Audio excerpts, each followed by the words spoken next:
There was an open space around the church, partly a churchyard with spectral shafts, and partly a half-paved square, swept nearly bare of snow by the wind and lined with unwholesomely archaic houses having peaked roofs and overhanging gables. Death fires danced over the tombs, revealing gruesome vistas, though queerly failing to cast any shadows. Past the churchyard, where there were no houses, I could see over the hill's summit and watch the glimmer of stars on the harbour, though the town was invisible in the dark. Only once in a while a lanthorn bobbed horribly through serpentine alleys on its way to overtake the throng that was now slipping speechlessly into the church. I waited till the crowd had oozed into the black doorway until all the stragglers had followed. The old man was pulling at my sleeve, but I was determined to be the last. Then I finally went, this sinister man and the old spinning woman before me, crossing the threshold into that swaying temple of unknown darkness. I turned once to look at the outside world as the churchyard phosphorescence cast a sickly glow on the hilltop pavement. And as I did, so I shuddered. For though the wind had not left much snow, a few patches did remain on the path near the door, and in that fleeting backward look, it seemed to my troubled eyes that they bore no mark of passing feet, not even mine. The church was scarce, lighted by all the lanthorns that had entered it, for most of the throng had already vanished. They had streamed up the aisle between the high white pews to the trapdoor of the walls which yawned loathsomely open just before the pulpit, and were now squirming noiselessly in. I followed dumbly down the foot-worn steps and into the dank, suffocating crypt. The tale of that sinuous line of the night marches seemed very horrible, and as I saw them wriggling into a venerable tomb, they seemed more horrible still. Then I noticed that the tomb's floor had an aperture down which the throng was sliding, and in a moment we were all descending an ominous staircase of rough-hewn stone, a narrow spiral staircase, damp and peculiarly odorous, that wound endlessly down into the bowels of the hill, past monotonous walls of dropping stone blocks and crumbling mortar. It was a silent, shocking descent, and I observed, after a horrible interval, that the walls and steps were changing in nature, as if chiseled out of the solid rock. What mainly troubled me was that the myriad footfalls made no sound and set up no echoes.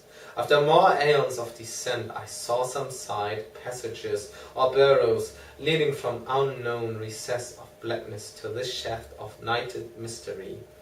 Soon they became excessively numerous, like impious catacombs of nameless menace, and that pungent odor of decay grew quite unbearable.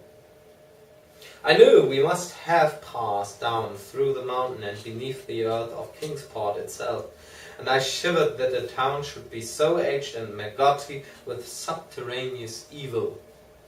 Then I saw the lurid shimmering of pale light, and heard the insidious lapping of sunless waters. Again I shivered, for I did not like the things the night had brought, and wished bitterly that no forefather had summoned me to this primal ride. As the steps and the passage grew broader, I heard another sound, the thin, whining mockery of a feeble flute, and suddenly there spread out before me the boundless vista of an inner world, a vast, fungous shore litten by a belching column of sick greenish flame, and washed by a wide, oily river that flowed from abysses frightful and unsuspected to join the blackest gulfs of immemorial ocean.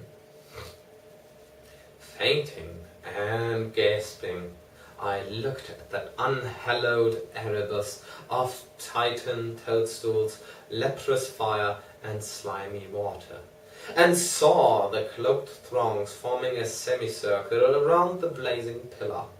It was the Yule rite, older than man and fated to survive him, the primal rite of the solstice and of spring's promise beyond the snows, the rite of fire and evergreen, light and music. And in the Stygian grotto I saw them do the rite, and adore the sick pillar of flame, and throw into the water handfuls gouged out of the vicious vegetation, which glittered green in the chlorotic glare. I saw this, and I saw something amorphously squatted far away from the light, piping noisomely on a flute, and as the thing piped, I thought I heard noxious muffled flutterings in the foetid darkness where I could not see. But what frightened me most was the flaming column, spouting volcanically from depths profound and inconceivable, casting no shadows as healthy flame should, and coating the nitrous stone above with a nasty, venomous verdigris. For in all that seething combustion no warmth lay, but only the clamminess of death and corruption. The man who had brought me now squirmed to a point directly beside the hideous flame, and made stiff ceremonial motions to the semicircle he faced. At certain stages of the ritual they did grovelling obeisance, especially when he held above his head that abhorrent Necronomicon he had taken with him, and I shared all the obeisances because I had been summoned to this festival by the writings of my forefathers. Then the old man made a signal to the half-seen flute player in the darkness, which player thereupon changed its feeble drone to a scarce, louder drone in another key, precipitating, as it did so, a horror unthinkable and unexpected. At this horror I sank nearly to the lichened earth, transfixed with a dread, not of this nor any world, but only of the mad spaces between the stars. Out of the unimaginable